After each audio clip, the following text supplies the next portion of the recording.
Episode 17. How do you even pronounce that in Spanish? You dropped that. I know. I looked it up and I was going to do it for a 17. bit and then I couldn't pronounce it. 17. Welcome to episode 17. Nailed it. It's just 10 and 7. 17. So it's just 10 plus 7, essentially. And yes. 10, 12 and 4. 7 more. Which I am the Florida man, 12 and 4. No. Oh, yeah, you are. I think that's I'm 12 awful. Yeah. I hate that segment so much. You're batting 33%. But moving on as quick as we can from that. 33%, 333. Because we do out of 1,000 instead of 100 in batting averages. Speaking of batting averages, before we jump into anything, we're going to South Carolina baseball first. Because I know that you can't wait to hear more about it. Can we go to a game? Yes. We're going to go to Omaha together and watch them win the College World Series. Calling it right now. But just swept Florida, big series. We were at home, but I mean, I think they were ranked 3 or 4 before we swept them. Okay. 10 run them one of the games. Bang. Won pretty solidly. We have one of our freshmen, Ethan Petrie, is, guess what? Gas. He has gas. He's gas for sure, batting well over 400 with 20 home runs as of now, which is a freshman record at South Carolina for most home runs. Wow. Replacing Justin Smoke, who's awesome. And Joe Wise. Big guy. And Joe Wise. I haven't hit 20 yet as a freshman. Shocker. Believe it or not. Then on top of that, everyone thought it was you. I know. He is 4 away from setting the SEC record as a freshman. Bang. So dude's tearing it up. Bats look real nice. Pitching looks pretty good. We're missing some guys coming back.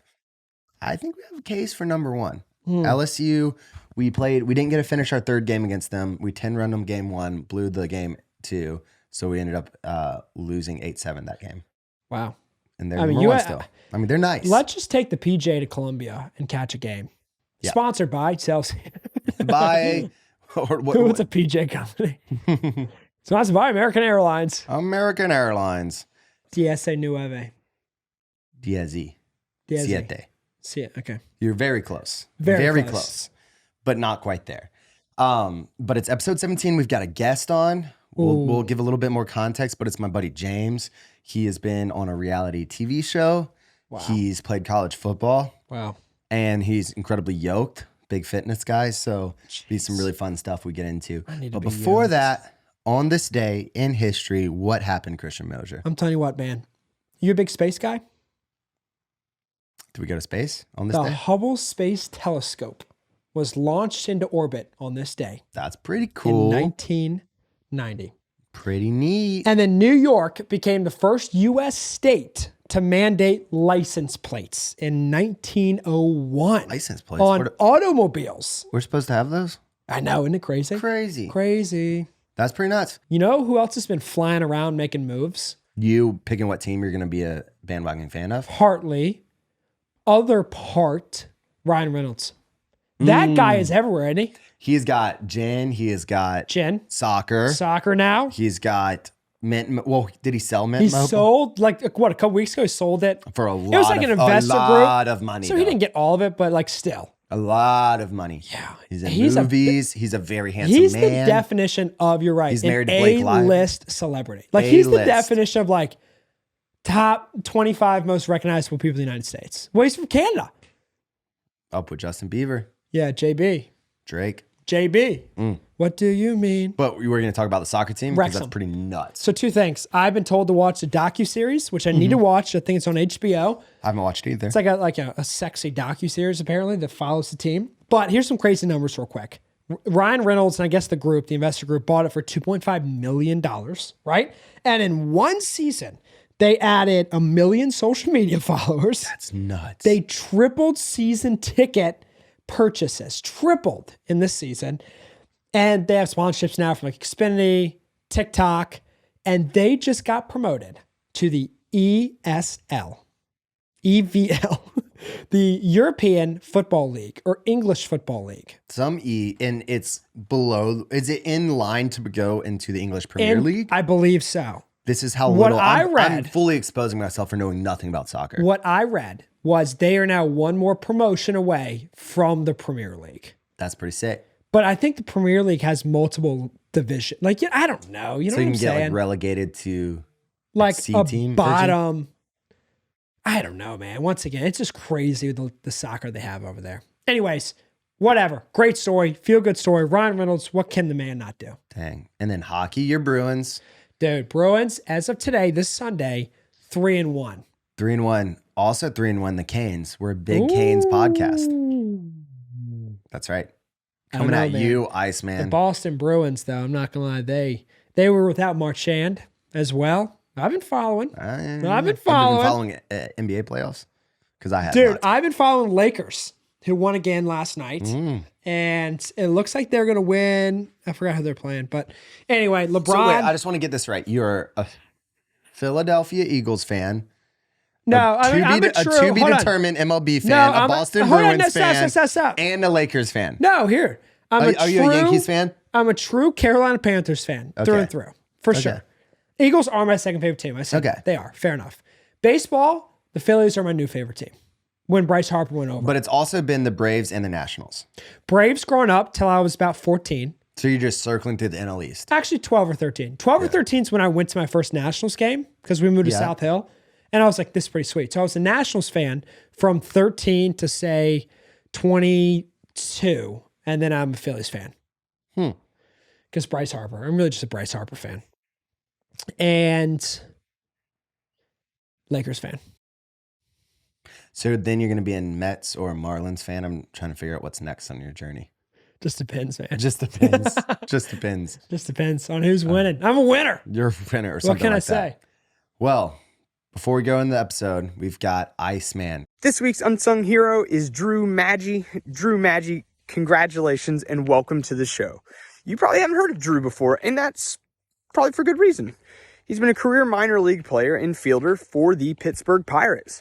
After 1,155 career minor league games in 13 seasons, the 2010 15th round draft pick out of Arizona State is officially going to the show.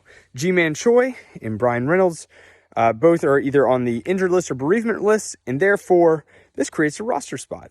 So the Pittsburgh Pirates do the right thing.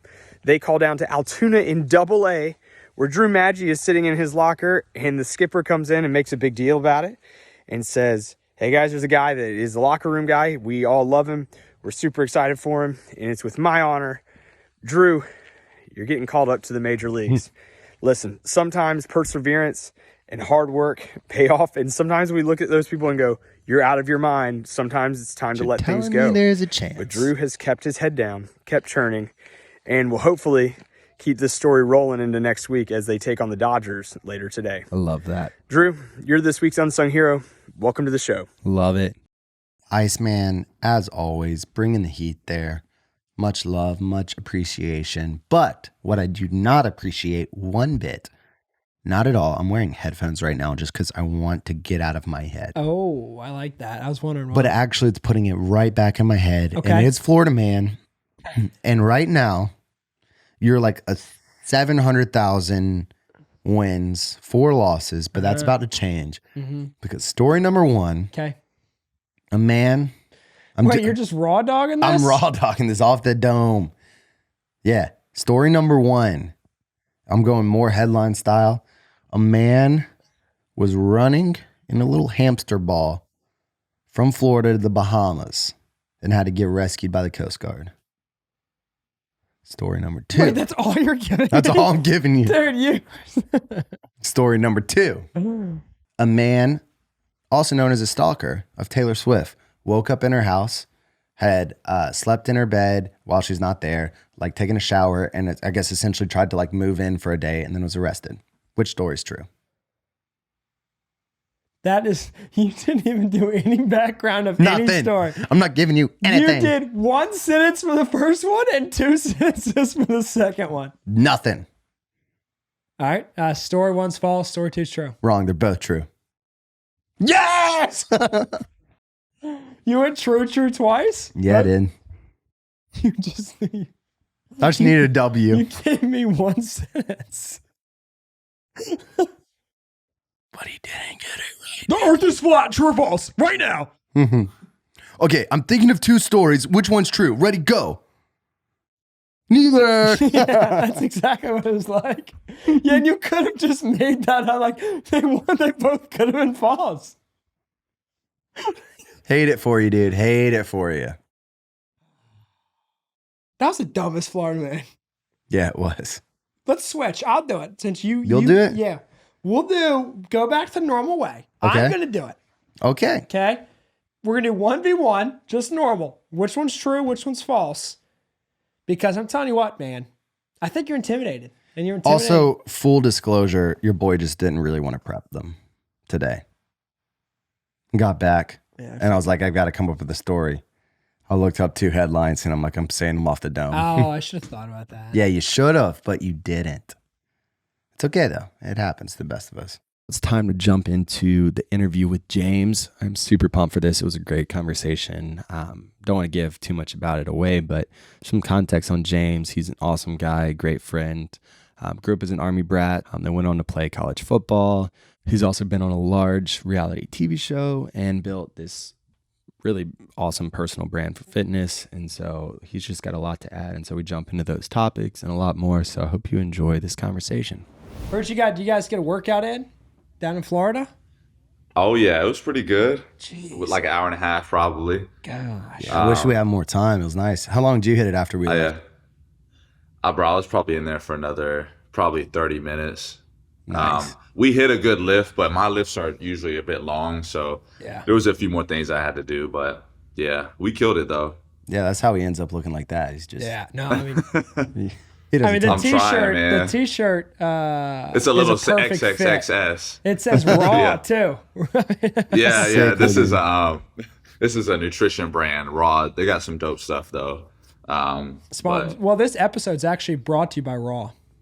Could Really? Be. No, it would be nice though. Let's go. Christian keeps like Put trying me- to speak put me into on. existence. Yeah, I Yeah. keep telling Joe we're gonna have some brand deals this month. Oh, 100%. That'd be It's nice. coming. Yeah, it's coming. James baby. gonna be hitting that, looking fit Say less. as always. Man, I'm trying, bro. I'm trying to keep up with you, bro. Since I'm high trying school. to keep up with both you guys. Me and Joe started to lift I'd say 1 to 2 times a week together when we can. And the first time I lifted with Joe, he's like, yeah, I'm going to be here for 2.5 hours. And I was like, are you drunk? It's 2. I was like, goodness, great. I only get one of those days a week though, work wise. Yeah. How long are your lifts, Christian? Oh, dude, they're probably normally 45, 60 minutes. 45? Yeah. I mean, you can get a lift done in about an hour for sure. Yeah. 45 minutes even, if you're hustling. Yeah, for sure. But I will say what Joe has done for me mentally is I used to always view the gym as just like a to-do item. And so I would rush through it. But then now it's it's so much nicer just mentally with how fast-paced life is, just to have a slow, turn your phone off even, hour and a half lift. I never thought I would say that, but I love it. Yeah. Well, dude, thanks for coming on. Yeah, I appreciate y'all having me, bro. Yeah, dude, I'm absolutely. excited. For Absolutely. sure. Yeah. Man. This It's is the first podcast I've done. So let's come go. on. I've been wanting to do one. Number 1, baby. Man, I am pumped about that. I was fired up before, now I'm I've been extra wanting to do fired one. up. So James and I went to high Yeah. school together for 3 years, right? Played football together. 3 years. Yeah. It was a good time. So who's a better football Yeah. player? Take one guess. Obviously, Joseph. Yeah, come on I was now. about to say Joe. This man was always snagging one hand. Yeah, you know me. But Yeah. James, what position do you play? So in high school, I actually played safety. All growing up, I played safety. I was more so doing all the athletic positions, skill wise. But then when I transferred, I think, Joe, you remember I transferred to Blythewood High School as a public school, and they put me an outside linebacker. And then that's what I ultimately ended up playing at Coastal when I went and played college ball. So, yeah. dude, I was telling James this week, I think that you had one of the hardest hits I've seen anyone in high school have. I think you might have got called on something, but the guy was twice your size and you just lit him up. Yeah, that man, I'm trying to remember his name, but big dude. He probably doesn't was remember it. 6'4". Yeah, he didn't remember after the hit either. No, but yeah, he was a big dude, Cardinal Newman. I fell to the ground after, but yeah, those are good times, bro. I miss playing ball with y'all. Dude, that was good times. And then obviously, as the better football player, he went on to play in college at Coastal. How'd you end up there? I don't know. I don't think I know that. Yeah, so after Blythewood, I didn't have any offers, but obviously I still wanted to play. That was a dream. So I applied to like App State, USC, and Coastal, and Coastal had accepted me, I think, first, and they just caught my eye. They had a good program. They were in the Big South, FCS, which is D1, but smaller D1 schools. Schools like Monmouth, North Dakota State, etc. So I just went there. I ended up walking on, and then by my third year, I ended up earning a scholarship there. So Nice. it was fun though. College ball, it's a good time, good experience. Dude, that's awesome. What were your favorite memories from playing college ball? Definitely, I would say the traveling. I love traveling as it is. I grew up in the Army. My dad was military, moving everywhere. So I love the traveling aspect of things, but traveling to different stadiums, big stadiums, small stadiums, just the atmosphere, the fans, different states and whatnot, that had to have been up there. I tell a lot of people just the travel and the experience of that is pretty dope. Man, that's so cool. What was your favorite place you played at? Man, I would say, well, we went to USC and got smacked, of course, but it was fun being in Williams-Brice. It was hot that day. I think fans were like passing out in the stands or something from what I heard. But Oh, wow. yeah, USC obviously was dope being back home. Troy and Alabama, they had a massive stadium, and they were good that year, dope crowd. I didn't get to go to App State. I was hurt that year, but I heard App State had a dope-ass atmosphere, dope crowd. There was a lot of places, though, for sure. So cool. Yeah, one of the things, man. So I played smaller college at D3, just baseball, and one of the things that I missed the most was the travel. Was just like Yeah. hanging out with teammates, staying in hotels, being hoodlums as much as you Right. possibly could be.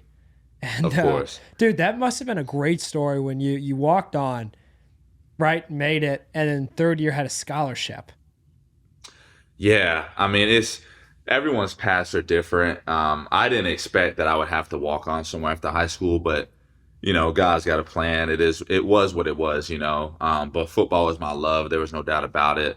But it was just working hard every year, and honestly, scholarship or no scholarship, I was there to play football. But it was pretty cool when I finally got it, and didn't have to spend as much money out of my pocket for classes. So Yeah, for sure. you know. That's awesome, dude. What was like the Yeah. most surprising thing, I guess? Like you've always wanted to play college ball. What was, I guess, one of the things that happened along the way that surprised you during that process? And maybe like if you can do one that's like good and negative. Surprised me. I'll tell you one story. Conditioning. I think it was summer conditioning. We would condition for 2 hours at 5:30 in the morning, and then immediately work out for like 2.5 hours doing 12 sets of squats, 12 sets of bench. So you think you love football until they're telling you to run up to the line. You're about to do more sprints, and you're sitting there thinking, "Do I really still want to play?" It's just that was definitely a surprise to me, just how much work actually you have to put in at each level. High school is one thing, but then college is a totally different level. And then I already know NFL is just a completely different level from there. Film as well.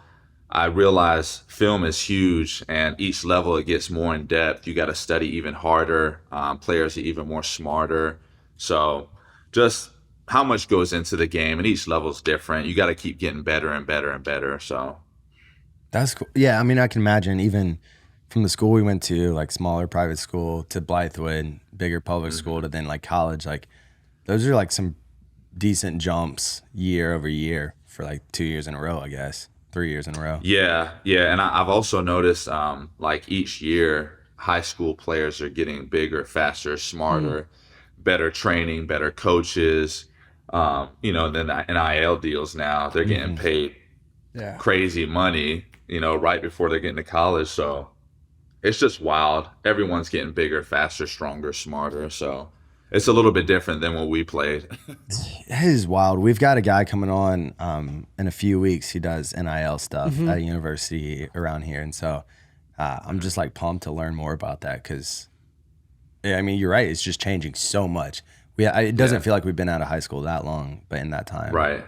How do y'all feel about the NIL deals? Like, do you think players should get paid, and what do you think? It takes away from the game. You want to go first? Yeah, so I like it to a certain extent for sure. I think it's only for a select few though. Like you got to think like if you have 100,000 high school players, like you might have 130, right? That get like NIL deals or something like that. Right. But I think it's good. I like it because if you're producing a lot of revenue, especially on the college level, like high school is one thing, but on the college level, you know, if you're at Bama or even a school like Coastal or even just like a big, you know, D1 school and you're producing a lot of revenue for the school based on your name and your ability, I do think you should get a certain piece of that. Right. I'd say like what you were just saying a minute ago, like there's so much work that goes into it and like that limits your ability to do other things. And the fact that if I wasn't playing a sport, I can like get famous on TikTok and get some money from that. And you at the time couldn't do that if you were playing a sport. I don't like that at all. I think there's stuff that's got to be figured out with it because it's new and like anything's probably has some growing pains. But the principle of being able to use yourself as a means to generate revenue, I think I'm huge about. Yeah. What about you? And one of the things I would say is I see on YouTube all the time these like really sick like producer edits of these high school players. And, you know, when I was going through high school 10 years ago, we had none of that. Like, you were lucky if someone took, you know, like a iPhone video. We were even talking about that with you one had of to our... make sure your dad was there, you know? Yeah. I noticed that a lot, too. It's cool, though, you know?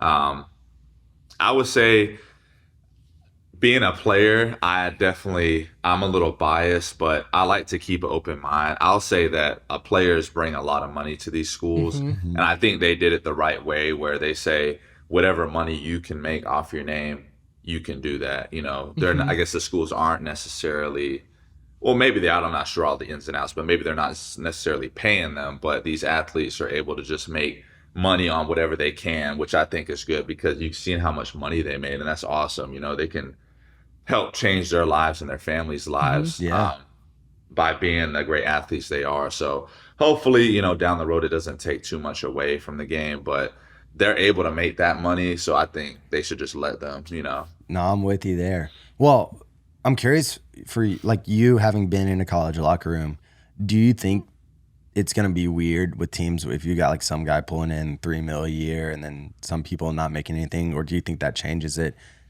at all even? Like what makes what weird? Like a dynamic within the locker room. Yeah, it's like you've got these teams, like you've already got different levels of fame, if you will. Yeah. But well, that's the thing. It's like each school already has different levels of fame in the locker room. Like, you know, the star player is going to be honestly being treated better or get first dibs on jersey, helmets versus the scout player. Right. It's already like that. So maybe the money just makes it more, you know, obvious, but there's already levels and it is what it is. It's like, you know, I don't think it's going to hurt team chemistry in any way, but I would say maybe let's hope players don't get too big of an ego saying, you know, I'm pulling in this much, you're not, you know, so. Would you use it as a pickup line? As a pickup line? You know, I mean, I'm sure they could. Like, you know, people like to throw out, you know, their D1s. They're going D1 somewhere and stuff. Yeah. So I'm sure they could. Sure. you know you're down bad though if you're at that point. You're throwing around numbers or whatever. Yeah. Yeah, you're hanging a party like, I don't know about you, but I just made $200,000. Exactly. Exactly. Nice. That's funny. Well, dude, so you're at Coastal, and then we'll get into this a little bit later, end up on a reality TV show, been super into fitness. So what football career ends, what happens next in your journey?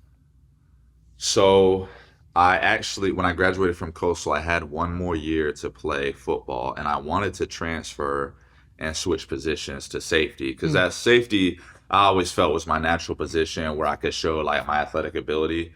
So Plus I Troy found the Polamalu. school. Exactly, you know, it just goes with it. So, but I found the school, Henderson State. They were in Arkadelphia, Arkansas, middle of nowhere. But they wanted me to come play safety there. So I spent the entire summer losing size, like losing muscle and getting my speed up, my stamina, etc., my quickness, agility. And I think it was like maybe a week and a half before I was supposed to go. I was in training and I just had a really bad ankle sprain. And it was honestly just bad timing. And I still went there and I couldn't really practice. And then it was just, to me, the best decision was just to come back home, not waste a year paying out of pocket to go to school again, et cetera. So I came back home. That was around the time COVID happened. That's when I started posting videos on TikTok of fitness. And I've always been into fitness since I was probably about 16, lifting at Ben Lippen and then lifting outside of school and whatnot. So got into posting videos on there, grew a following pretty quickly. And I just kind of got addicted to the social media thing. I love it. And it's not so just like basic stuff like I want to have followers or whatever, be an influencer. It's like, it's ultimately like my personal brand. You know, that's how I look at it. And I love putting out videos for people like watching me work out, et cetera. But anyway, I grew a following on there and I just kept going. Ended up moving down here to Florida. Reached out to a reality TV show, something I always wanted to do. And they liked me and they brought me on. So just, you know, crazy the past 2 years, honestly. But I've just been trying to do as much as possible, take action and hope, you know, opportunity comes. So That's awesome. Yeah. I love what you said, man. Take action and hope opportunity comes. Right? Yeah. Because like you can't just sit there and be like, well, I hope so, something's going to happen here. So I'm curious, when did you start posting on social, especially relating like the fitness stuff? So it was right when COVID not ended, but the gyms had opened back up. So I think the gyms were closed for like 8 weeks. I was doing workouts at home, which were just terrible. I mean, doing like 20 sets of, 30 reps on stuff, which is just not me, But right when the gyms opened back up, I started getting back into the gym, going hard in there. And then TikTok, I don't know, I had been seeing a lot of people on there just posting basic stuff like push-up videos and getting like 100,000 views. And I'm like, bro, I've been doing this for like 7 years now. Like, I want to show the people my side of it, So just started posting videos on there, learning how TikTok works. And just quickly, man, like my Instagram started growing. I was doing things like offering free workout plans, having people come. Yeah. And that's how I really grew my Instagram pretty quickly. But it was really, I was just trying to have fun with it, learn as much as possible. And, I don't know, I was just trying to go for it, Yeah. Well, that was a good time to hop on TikTok. Like that, cause I guess that would have been about fall 2020, right? Oh, it was, yeah. And a lot of the people I see on there now that are big, we all started around the same time, which is just cool to see. But social media, if you literally just start and keep going, you will eventually grow.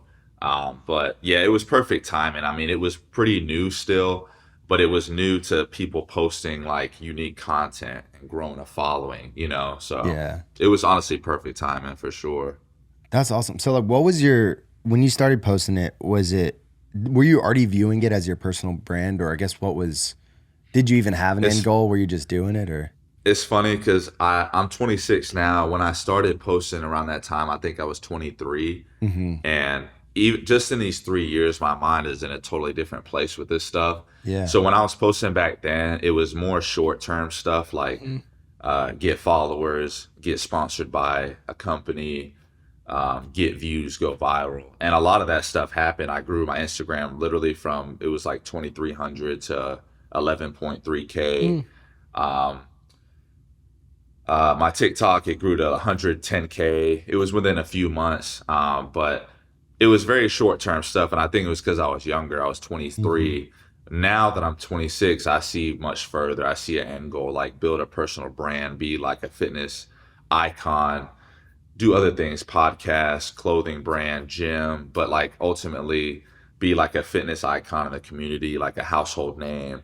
And that would be my business. But back then it's just funny. It was more short-term stuff like gain followers, sponsorships, etc. So yeah. So then was Temptation Island, the show you ended up going on, was that kind of like a means to continue that, like a more audience reach? So yeah, when I just moved to Florida about 2 years ago.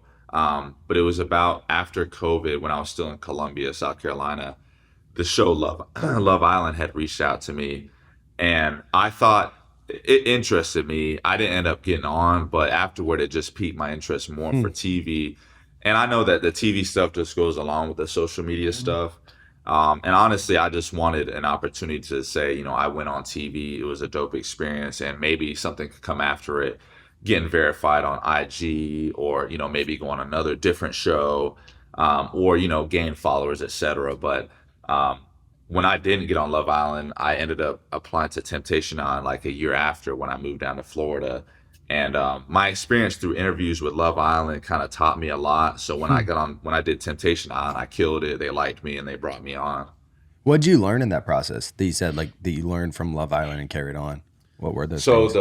During the Love Island interview, I was very like formal, I think, and I just forgot that it's a TV show interview. They want to see personality, you being relaxed, having fun, showing your personality. But I was a little too like formal about it, like as if it was like a job interview. Right. And I'm not sure the reason why they didn't accept me. Maybe that wasn't the reason, but I know afterward I was like, okay, I need to, if I did have another shot at this, I need to be more, you know, relaxed, have fun with it, treat it like I don't care. Literally like you're auditioning for a TV show, you know? So during the Temptation Island process, I was very loose, just having fun with the producers, etc. So honestly, after that Love Island interview, I learned so much, and I killed it in my Temptation Island interview. That's awesome to learn that along the way. What were the interview process between the shows? Were those pretty similar or pretty different? They were definitely similar.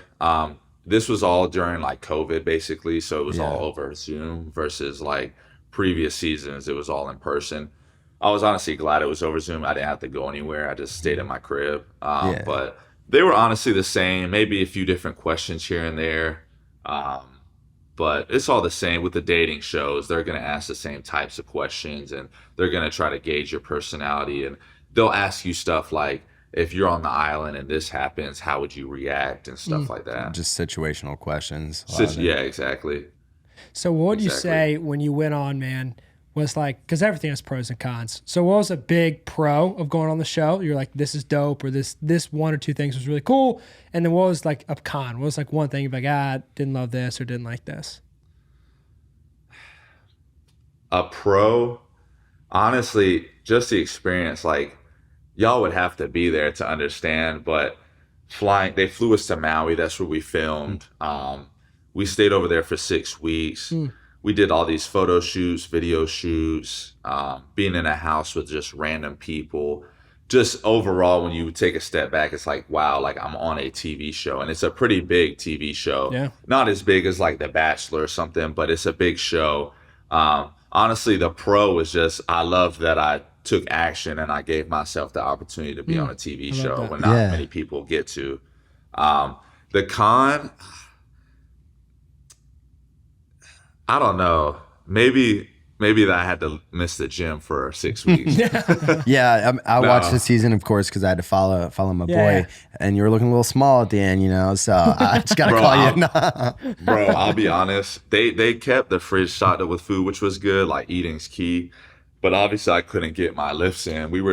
I would be up in the morning getting all the boys on the lawn. We'd be doing like push-ups and like curls with resistance bands, just doing what you could to start the day. But it's not going to be the same, obviously. So I definitely, when I got back, I had to go hard in the gym. Yeah, good thing you had all the reps in COVID, though. You know, you knew how to get creative with it. Oh, yeah, for sure. So when did y'all film that? Because it came, I guess, when did it release first, and then when did y'all film it? Shoot, I have to look at I think it was a year ago in October, I want to say. So 2021 October, 2021 August, we'll say. Okay. I got back in October, and then it aired March 16th last year. Did you get to see anything between when you left and when it aired? Did y'all get like a pre-screening or anything? Actually, we did, which was pretty cool. So when we did the reunion, which was like, I think that was January. It was during the Super Bowl, of course. Nice. But yeah, they took us to this room or whatever. So that for the reunion, they wanted us to see the season, obviously, and then immediately film the reunion. So Okay. everything's fresh in our minds. So we got to watch the whole season, which was fun. We were just sitting in the room, me and the boys that were at the reunion, just watching it, you know, seeing how they clipped everything together, seeing Yeah. the intros or whatnot. So that was a lot of fun. And then immediately after, we filmed the reunion and just got right into it. So yeah, we did get to see the show though. Did it beforehand. feel It was pretty different than you were expecting? Like edit wise and the way they shaped it up? Yes, because man, like during the filming process, they're filming all day, every day. Like Jeez. it's not like they're like, you know, we're filming y'all from this time to this time. Like you wake up, there's cameras in each corner of the house, and they're just filming all day. And then on top of that, That's nuts.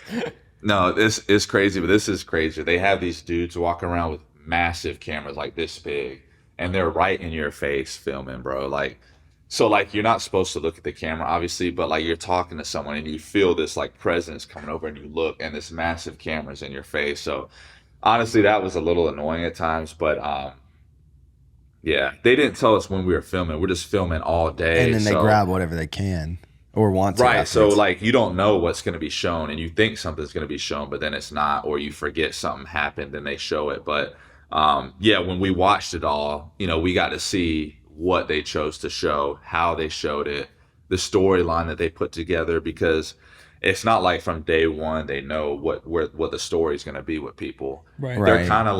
They're kind of like feeling it out with everyone. Oh, they like this connection, they like that one. You know, then week 2 could be different. Oh, the audience, they think the audience is gonna like this one. We don't really like that one so much. So just in the end, seeing the storyline that they put together from everything Yeah. was pretty interesting. Did it feel like what you're saying, where they're kind of like shaping the storyline with it? Did it feel like they misrepresented any of like the people in the show? Like, or you're like, I didn't feel like they were that way, or did it feel accurate to people? It's funny because I think the stereotype with TV is that they'll make you look a certain way, right? And that's what I thought. But then, you know, when we got there, they basically were saying, however you act on camera is how you will be shown. And it's honestly true. Like if you're acting crazy on camera, they're going to show that clip and you're acting crazy, right? So they do a good job of, you know, putting clips together and creating a scene or a moment or a feeling. But overall, how you are is how you'll be shown on camera. Yeah. So I feel like it takes a while for you to get used to that camera, though. Well, I was gonna ask that. Yeah, it's Yeah. got to, man. Like when they just have this like this big camera. I'll in be your honest, face.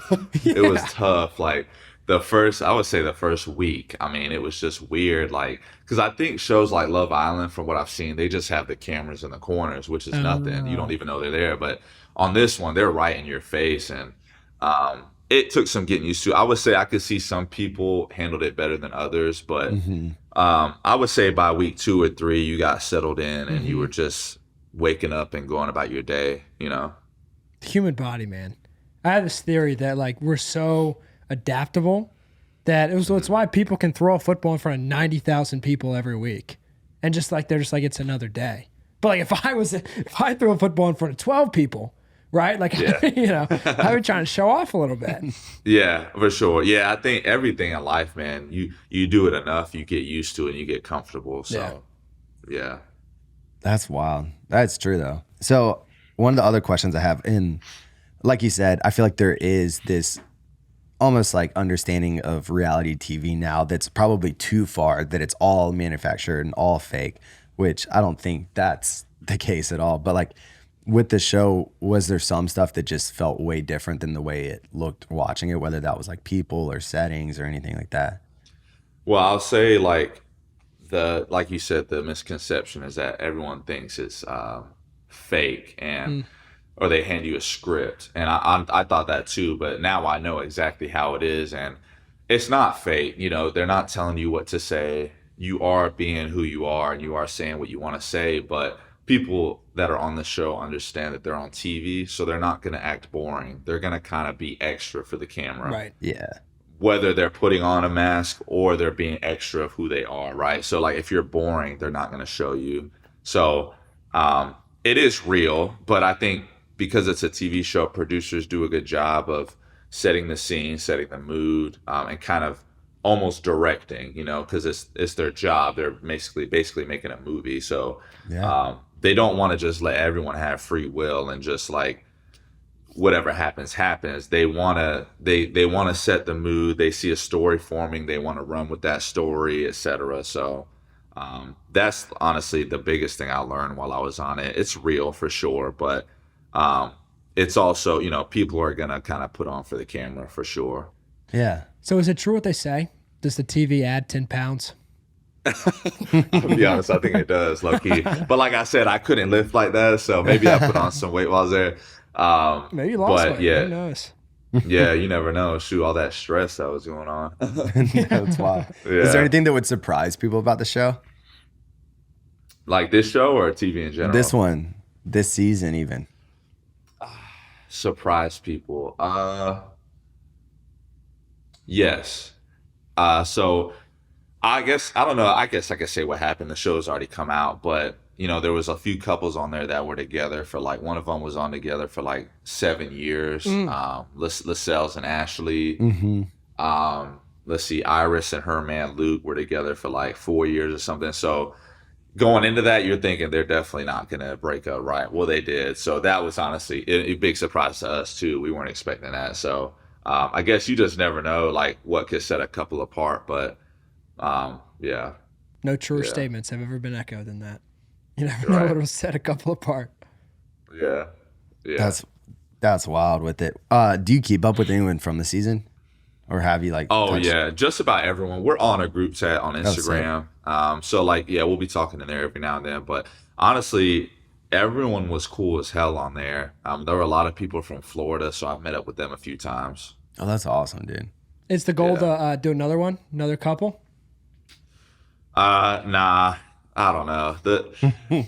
I like stuff like the challenge, honestly. I don't know if y'all have heard of that, but it's like, like, I don't know, like reality TV, but more so like competition stuff. That's like sweet. Maybe showcase athletic ability, etc. So I would love to do something like that. But would you ever do like a Survivor, like one of those shows?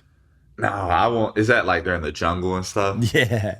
Oh nah, I not can't about do that, bro. Nah, that Why just do people looks even do that? I don't know. It's just it seems kind of if fun. people don't care, I guess it just looks too uncomfortable. I need like a house, AC, shower. Fair enough with that. Why would you leave? Dude, leave your home and just go, all right, I'm going to try to last 60 days in the wilderness.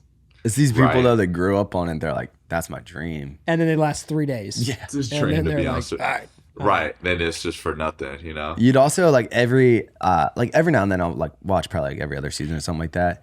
And all the like big dudes just get targeted. So like you'd walk in and just get targeted immediately because they're like, there's a threat, James. I think it's funny. I think Temptation, they probably thought I was gonna go on there and be like this, like gym meathead, like football player, like douchebag. But I was honestly just chilling, like having fun. It looked awesome. That's cool. Well, so I feel like we could talk a lot more about that, but for the sake of time, I also want to talk about fitness. Get some freak fitness advice and coaching. I love this. Selfishly, and then anyone who's listening can get some of that Let's go. Some fitness advice? I got some questions. Let's go. Take it away then. Dude, one of the things that gets tossed out a lot is balance, right? Because it's like, just say you have a corporate job, right? You're working 40 hours a week, and you still need to find time for the gym, right? Like, what do you tell? Because you did a lot of free like fitness plans and stuff like that, and I assume a lot of those people were working. What do you think, like, effective wise for someone just like has a family, has a job? Like, what's the most effective way for them to kind of get the fitness in you've seen? You got to go in the early morning, bro. Yeah. You have to. I like to start my day with the gym, like 10:30, 11 o'clock to me is perfect time. And with my job, I serve right now, so I can just work in the evening. I have time to go about my day with the lifting and then posting videos and whatnot. But like for people who have 8 to 5 jobs and they're busy, maybe you got kids, etc., you have to go in the morning because if you're trying to go at night, it's not going to happen. You're going to be too tired. You're going to want to get in bed, and that's it, So just you gotta have to get up early and get it done. But I find when you start your day with the gym, bro, the whole rest of your day is set. You're in a good mood. You have energy. your mind is thinking straight. To me, it's vital to start it with the gym. Start your day lifting, exercising, something. What's your advice for someone who's never, I guess, been in the rhythm of working out a lot? Like, there are a lot of people who have in the past and are like, okay, I'm ready to get back. But if they've never tasted that, what's your advice to get them to help starting to get up in the morning to start your day with it? Man, I mean, it's hard, but it literally starts with them. Like, I can't make you go to the gym. You have to, at some point, just get yourself in there. And then from there, I would say just stay consistent with it. Stay motivated, maybe go with someone to help keep you accountable. But you got to get in there, bro. Stay consistent. And that's when, like, I would say the healthy addiction starts. You start seeing progress. You love the feeling of lifting weights, like the adrenaline it gives you, the endorphins that it releases in your brain. But to really get into the gym, you have to go consistently. And I would say maybe not start 6 days a week. You'll get burnt out, obviously, but start 3 days a week. Start incorporating healthier meals into your diet, getting yourself on that roll, and then start to take it more serious and serious. And before you know it, bro, you'll be going every day and it'll be a part of your life. Yeah, I feel like it's like, especially for and myself included, it's like a wheel. They just have to start like pushing, and then all of a sudden, once you start pushing enough, it just keeps going, right? It's like, oh, I've been a few weeks now. I'm definitely gonna go, 4 times this week. But like, I feel like for everyone, it's so tough because everyone's version of success, especially within fitness, is so different, right? Like You might have someone who's like, if I lift weights twice a week and run 3 times a week, like that's success for me, right? Yeah. I feel like that's a tough part. It's just like individually, personally, like finding and like maybe it's lifting 6 times a week, maybe it's lifting once, playing tennis twice, and doing some, Right. That's why I literally say, like, I say you don't have to look like me, or like you don't have to But lift like a bodybuilder. Yeah, y'all don't want to be me. You don't want to. It's like finding your own love and level of fitness that you want to do. Like, some people like paying $10 a month at Planet Fitness. Some people want to pay $250 at a Lifetime Country Club fitness gym. Some people want to pay $85 to go to a real bodybuilder's gym. Everyone's level or wants in fitness for goals in fitness is different, right? So not everyone's the same, but I just know for a fact, like, everyone should be exercising at some point and at some capacity. It's so important. So for the people who are saying like maybe have, I don't want to say higher goals, but like want to continue down the fitness journey, I feel like in my experience, you hit plateaus where you like kind of have to push through. And what's your advice to help get through those stages where like? Yeah, I'll bring up a story. It was when I got back from that school in Arkansas. I had literally no motivation for the gym because I had already lost size trying to train to switch positions to safety. So when I got back, I literally was just chilling at home for a bit, playing Fortnite every day. Ooh, I was lifting. Yeah. I was getting kind of good too now. Yeah. But I was lifting literally like 3 times a week. I had a membership at Planet Fitness, and y'all, for people that know me, if I'm lifting at Planet Fitness, like, something's wrong, so, but I wasn't in the gym like that, and I had lost a lot of sizes, probably like 3 or 4 months. And I remember one day I was just looking at a picture of me from a year ago, and I was like, bro, like, I literally have to get back to that. Like, what am I doing? I'm wasting my potential. And that period of like not lifting has never happened in my life. It was just a weird period where I just had no motivation. But man, I would say to people, bro, you just understand, like, you're wasting potential. You know what I'm saying? Like, we only got one body, one life. And not to be corny, but like, if you're in your 20s or your teens, your 30s, you're in your prime. Why would you waste it? And again, you don't have to look like me. But I don't know. I just had to look at what I was a year ago, and that instantly, from then, I've been on it every year since. So I feel like that's helpful. And then from that point, were there any moments along the way where you felt like you started like maybe either plateauing or tailing back or just not quite pushing forward? Honestly, yeah. You're not gonna just get bigger every year or get stronger every year.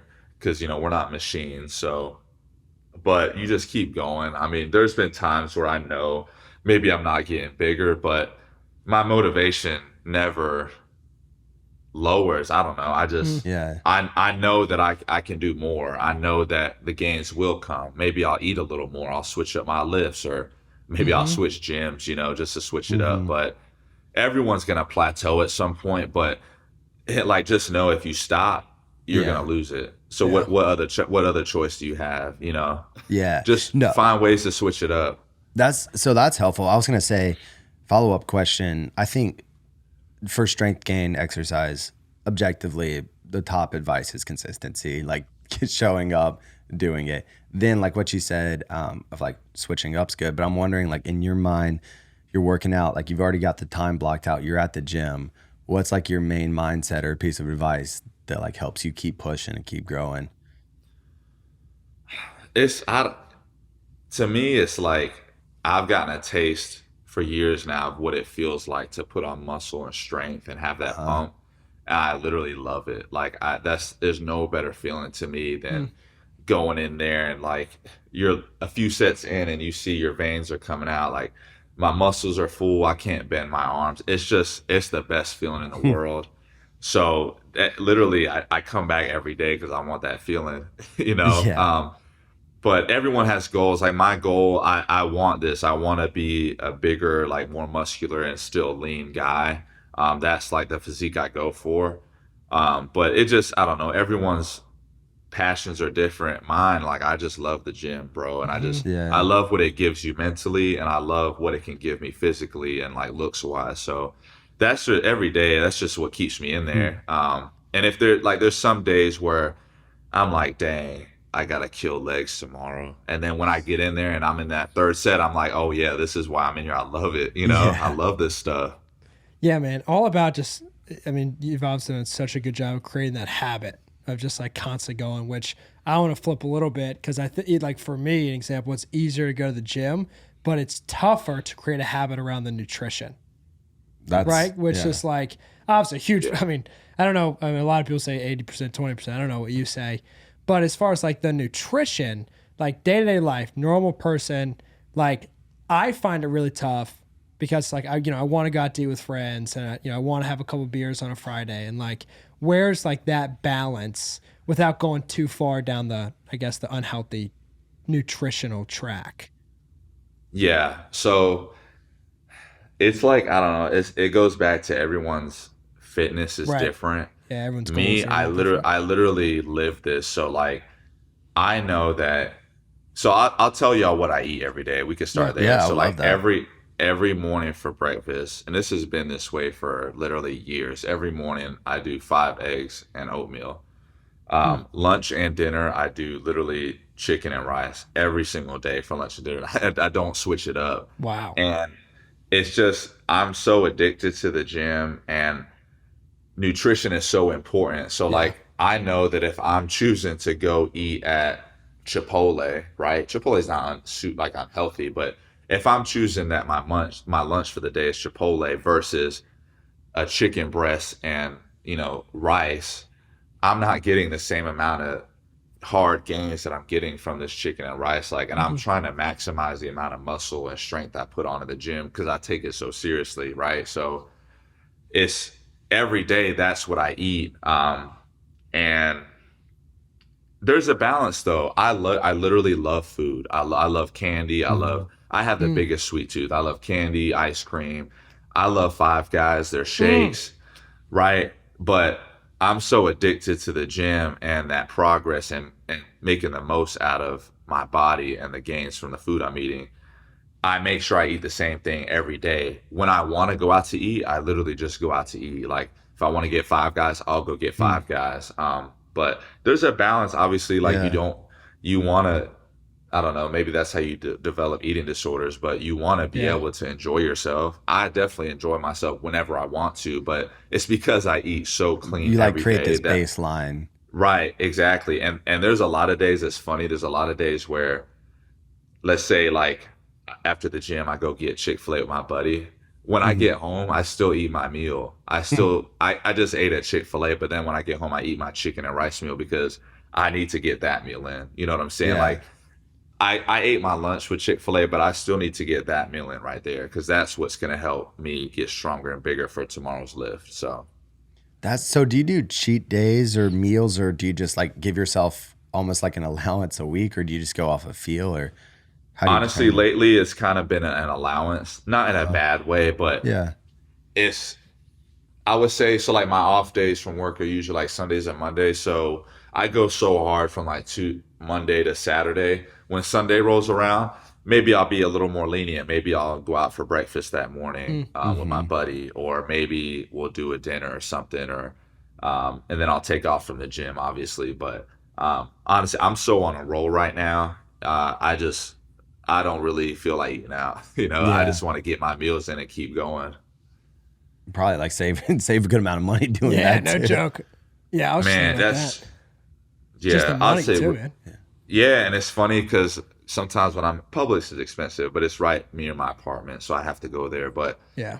it can, when I'm spending like $60 on chicken, I'm thinking like, dang, like if I just wasn't into lifting, I wouldn't have to spend this money on this food. But then I think I could easily spend $30 on myself at dinner somewhere. That's Easy. one meal, like, Yeah. and I'm getting like 8-9 meals out of this. Like it's just a no brainer. For sure. Do you meal prep at the beginning of the week, or? Nah, just- I've never liked meal prepping, Okay. bro. Oh wow. I don't want to spend like 30 minutes making food. Yeah. I like it to be quick, so I really just make it for that meal. Mhm. The most I'll do is I'll make extra for my dinner that night. Okay. So I don't have to make it when I get home from work. But I just do like chicken thighs in an air fryer. I'll throw Okay. like a marinade on it. Yeah, 20 minutes. I'm just sitting there on my phone. It's done. I eat it. That's it. It's quick. So So, I guess 2 more nutrition questions with it. Do you do vegetables at all, or just like chicken and rice? this is bad, but I haven't eaten vegetables in so long. I mean, if I can look like that and not eat vegetables, Yeah. then see a vegetable. But ever since I was little, honestly, I just like Yeah. the candy stuff and no vegetables. But I don't know. For me, I know that for optimal growth, I need chicken and rice. Yeah. Like I need my protein, I need those carbs. So vegetables, obviously, vegetables are good for you. I just haven't. I don't know. Yeah. It's easy for me to just do the chicken and rice and I'm done. So if I were to go to the doctor and he was like, yeah, like you need to start eating vegetables, I see something wrong with your body, then I would start doing them. But In the as meantime. far as I know, I'm pretty healthy. So as I get older, I'll probably start incorporating that stuff. But That's pretty sweet. Then yeah. the other one, you said you put a marinade on. Do you go like no added sugar, or how do you approach those? Marinade sauces, that kind of stuff. Yeah, I've never really looked at nutrition labels with like sugar and stuff. I just know like what I'm about to eat, if it's good or bad, really, So there's like a lot of sugar-free barbecue sauces, and I'm like a fiend for barbecue sauce, but I don't care about that. Like I'm getting the barbecue sauce that tastes good to me. So like that's like balance right there. Like I'm not like so crazy that I'm like weighing on my food and I'm like doing sugar-free everything. Like I get the sweet honey barbecue sauce and I put it on the chicken and it tastes fire, and I down it and I go to the gym, Yeah. So I love that. Yeah, I'm Yeah. trying to find some myself, man, that's like you said, like an 85-15. Right, like 85% Right. time eating salad and the 15%. yeah. Whatever. Yeah, just like Yeah. I like how you said, to me, I love the almost like allowance idea of like, it's not like a structure like Sunday I can eat anything, but it's like I know I'm trying to keep it in this percentage. And so like a couple meals, if I'm not feeling it Sunday, I'll keep rolling. If on a Tuesday I'm having a bad day and want some Chick-fil-A, then like I'm gonna do that. Yeah.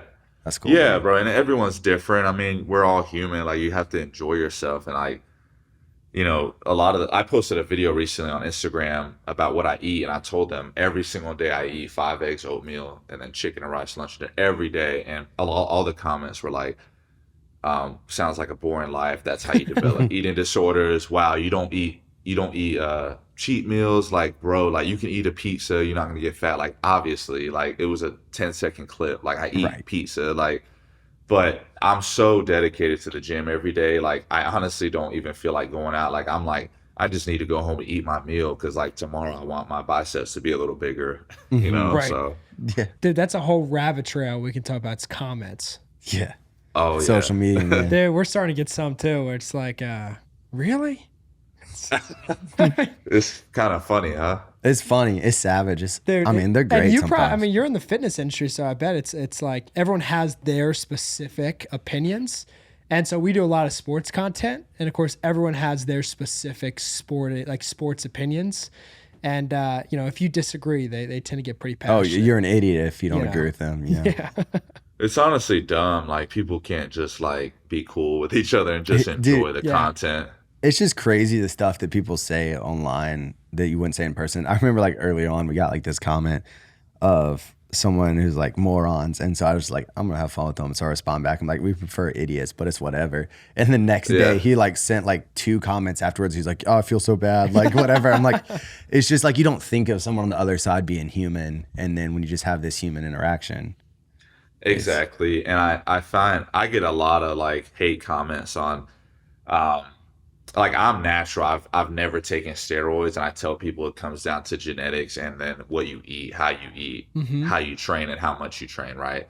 So like I eat the leanest I can, I eat a lot, and I lift every day, and I have good genetics. So like I hope I look like this, right? Like if I didn't, something would be wrong. But I get a lot of comments of people saying like, you're a clown, you're lying, why would you lie to people, etc. And I literally I don't respond with anything bad. I just respond with like something really chill, like I wouldn't lie to y'all, bro. And sometimes they'll respond and be like, my fault, bro, for coming at you like that. Like, and I'm like, people just, I don't know, it's just funny to me. But I don't take any, and y'all shouldn't either, bro. Like, people are just kind of like, maybe they're going through stuff and they just feel the need to take 2 seconds to comment something crazy.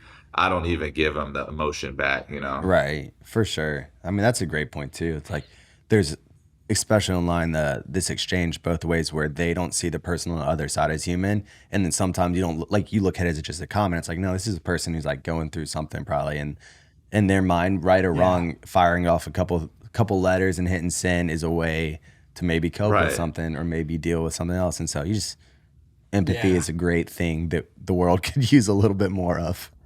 Right. Yeah. But so I don't want to take too much of your time, but while we're still on the fitness thing, I would love, like, what's like your 30-second piece of advice to leave people with fitness, nutrition, lifestyle? What would you say to them? I would say over the past few years, I've realized that fitness goes beyond like how it makes you look. It literally will put you in a right mindset daily of knowing what you want in life, how you want to obtain it. It puts you in a mindset of what matters and what doesn't. And it's just through literally exercise. I don't know what it is, but it just releases things in your brain that you start thinking clearly and straight. And so I would just encourage everyone to get some type of fitness, exercise going each day, just to have your brain firing on all cylinders. And you'll see that it'll just transfer to every aspect of your life. And you'll find love in it for sure. And like I say, you don't have to look like me or, like just this freakish bodybuilder, but like Joe. I would do some. Yeah, exactly. Of course. No one will ever look like Joe, clearly. Jeez, one day, guys, I'm going to get there. I'm going to keep working. Yeah. But I love literally that. just go hard and challenge yourself every day and get better. Dude, that's great. That's a great word there. So what's next for you? What are the end goals, if you will, or maybe not even end goals, 5-year goals, 10-year goals? Honestly, man, major goals definitely open up a gym. I live down here in West Palm Beach. I want to open up a gym down here at some point. This takes money and time. Yeah. That's something I would love to do. I want to start a podcast. Joe, I was telling you that maybe sometime this summer. Man, I want to grow into a major fitness icon, and I want to provide value to people, motivate people. I don't know, make people laugh. I don't know. I want to be a major fitness icon and do a lot of things through that. That's awesome. Well, how can people, first I'm going to say we got a draft coming up with James. So we're going to do a little exercise stuff. But before that, oh shoot, I actually remember another question.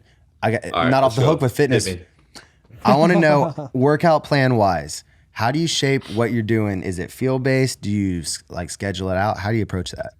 That's a good question. So everyone's different. Like I said, I think it all comes down to what you have fun with and what you think your body responds to most. For me, since I started 10 years ago, 11 years ago, I just go about my days, whatever I feel like doing that day, really. I've never followed like someone's workout plan or fitness plan. I just know roughly what I want to do, how much of it I want to do.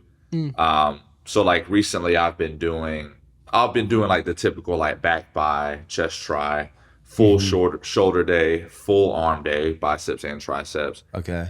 Full leg day. And then recently, like at the end of arms, I'll do a few sets of squats for volume with 315. Okay.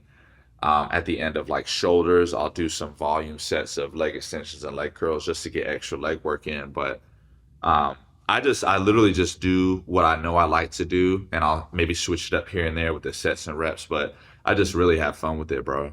I love that, dude. And then Yeah. rep ranges, do you try to keep those consistent, or do you mix like do days that are like lower reps, higher weight? So I think it's good for people to not necessarily cap themselves at like, 10 reps. I think it's good to go to a failure at least sometimes. And that's what I do a lot of times. But when I'm doing a certain weight, I kind of already know my strength and how many reps I'm going to be able to get. So I'm going to say, okay, I need to get about 12 to 15 reps here. So I just honestly switch it up. Some days I'll go for a lot of strength, and I won't focus on volume. And then some days I'll do more volume.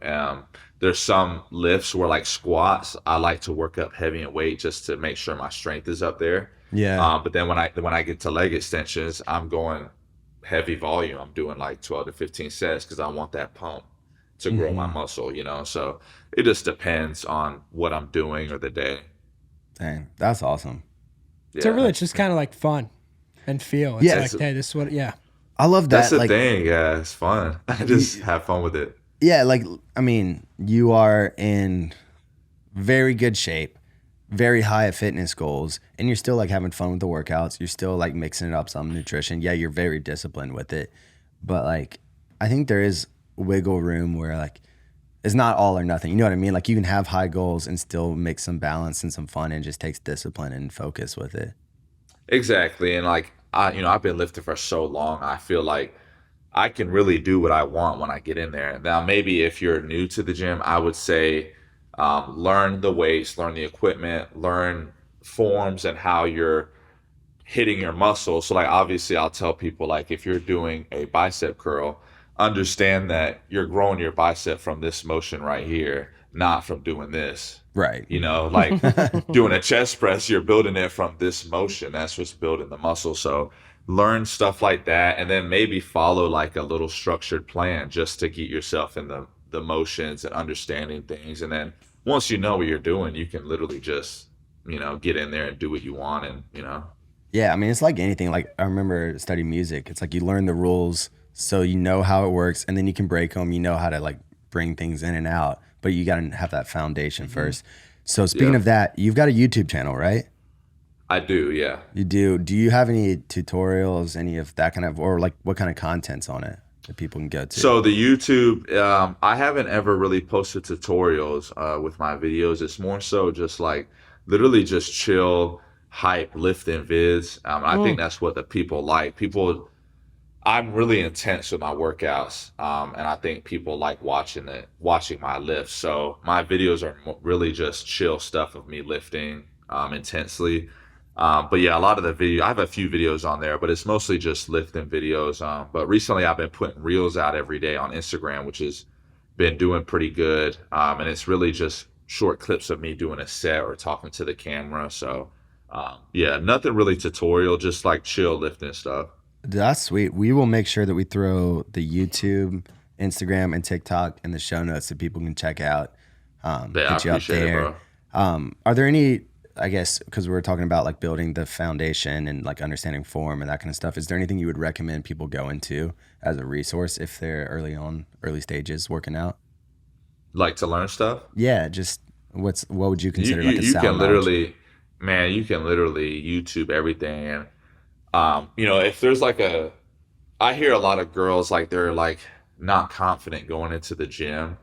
Okay. And I literally tell them, like, one, you could either just find a girl that has a really nice body, ask her, like, hey, like, could you show me how you were doing that? Like, squat right there. Literally, you ask people who have done it. Same with like business or life stuff. You want to ask people who have done it. So, and then of course you can literally YouTube it. Like people put out a lot of good videos on YouTube of tutorials breaking down form, stance, exercises, how to target different muscles. But you just have to learn, and then obviously you have to do it. So there's some exercises where I don't really feel the pump on it that much, and so maybe I won't do it as much. But literally you learn by doing. So like I was saying with the curls or the chest press, you have to sit there and feel it for yourself. Okay, when I'm doing this, I can feel that's when the pump comes on. So I need to make sure that form is consistent. You don't want to be like out here doing this. So Right. you have to, at some point you have to get in there and do it. Sweet. Yeah, I love that. Yeah. I got to work on my chest form, but that's a whole nother episode. Yours is awful. I put it on my shoulders way too much. Get my elbows out there. But draft, we're gonna do exercises in the gym. So we each get 3 picks. As the guest of honor, you get the number 1 pick. If one of us takes it, there are no repeats. We're trying to stack a team up. So Ooh. Okay. I didn't do any picks? forethought. So we each get 3 picks. We So each get 3. Yeah. Yep. So it's not Ooh, like you're getting a good. great workout, but like Yeah. also I gotta think. Okay. Yeah. What I know order? 2 already. It's an odd episode, so you're second. I'm third. Okay. All right, So you're How up are y'all? first. I'm curious. How are y'all picking? Are y'all picking these based on, like having fun, like how much fun you have doing it, or like how much you get out of it, like how well it works? I'm probably gonna do my favorite to do. Yeah, fun. I'd say fun. Well, Just like a something mix fun. where like you get Yeah. a good Alright. good feel for Yeah, it. I But like that. Okay. So, man, number 1, I would have to say. So a lot of people ask me like what I do for forearms. I don't do forearm specific exercises, but one exercise I realize gives me a crazy forearm pump is the straight bar curls. So they have the easy bar, but Yep. just the straight one that are short. Those are fire. So I'm gonna have to take those number 1. Yeah. those are nice. I could do that more Yeah. often. I would say for me, and this is solely because I want to be a better golfer and tennis player, but Romanian deadlifts. Okay. Get that lower back. Okay. I'm gonna go seated rows. I really like those. Dang. You like those or not? Bro, cable? Yeah. Yeah, I love those. I was gonna pick those too. Dang, sucks. Yeah, those are fire. Yo, those are so fire. Yeah, those are like one of my favorite back exercises. Oh, it just So feels number nice. two, I'm gonna have to say dumbbell lunges. The pump I get from those every time are crazy. So those are definitely optimal for growth. I'll do dumbbell lunges. Those are nice. Those are good ones. Yeah, for me and my tiny chest, number 2, we're going incline bench, and we're going dumbbell. Ooh, I was about to ask. Okay, yeah, I was gonna say dumbbell. dumbbell. Yeah. Okay. Word. Little Okay. dumbbell.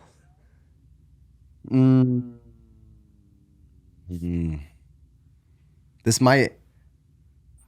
I mean, it's a compound move. I'm gonna say a little like hammer curl into a shoulder press. You do like that. That's. Okay. I don't know. What's your thoughts on those? So just like both hands or one? So One like at a this, time. boom?